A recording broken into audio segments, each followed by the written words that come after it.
I would like to introduce the idea of truth as a personal concept.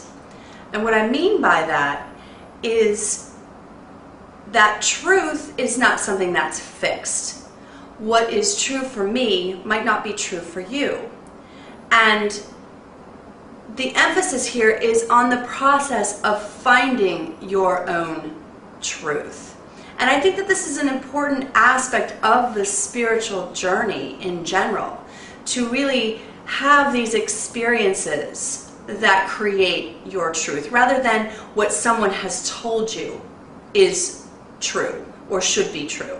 And so what I'm doing here is I'm directly challenging what I'm going to call the old system, the old way of being, where many spiritual traditions and world religions would introduce to us someone that we would recognize as an authority figure somehow, that somehow knew more than we did, and that we needed to go to them to discover what it was that was true. And I think it's really important that we step out of that old way and into the new way.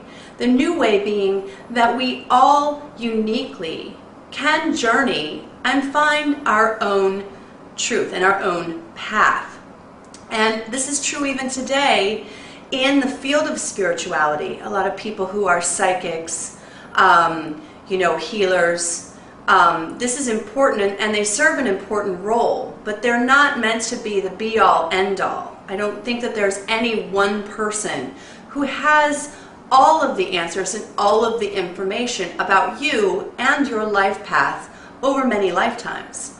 So I think it's important to use that information maybe you get from a psychic or from a healer, and use it to better empower your own choices on this journey of self-discovery. And one of the things that really attracted me to the process of a past life regression, when I got into this on my own as a seeker myself, was that it's an opportunity for me to open up a dialogue with my inner self and ask myself things. So by tapping into my subconscious, my own inner mind, I wasn't having someone tell me about my past lives. I was discovering them myself. And they became part of my own found truth, this process. So I want to put the emphasis here on continuing this. It's a journey. It's a constant journey. And a past life regression is one of many ways we can do this work, this inner work. And the point is to keep the focus where it belongs, which is back inside of us. And although there are many wonderful healers and psychics who can give us information that may shed more insight into our lives, that we can use that, but it's only meant to be to check in with ourselves. So I've had a few experiences on my own particularly with psychics and also healers, where things that they were telling me didn't quite ring true. So you have to remember that even the most profound of psychics are still human beings, and in a human body are imperfect, just like all of us. So I had one time, I had a tarot card reading by a man who kept telling me that I would meet a man who was psychic because he wanted me to go out with him. I had another man that I met at a seminar tell me, because he was such an adept psychic of picking up on my past lives and my life path, tried to convince me that he was a certain soulmate of mine. And this didn't ring true to me. My own inner voice was telling me that there was something off.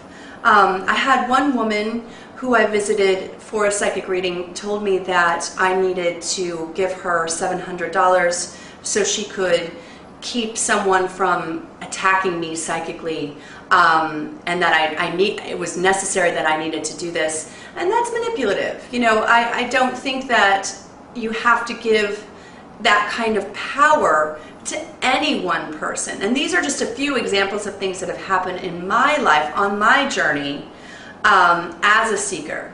So keeping an open mind, absolutely, but keeping the focus back toward yourself and what is your truth, I think is the emphasis here. And I think that you can't go wrong as long as you keep that focus, you know, where it goes.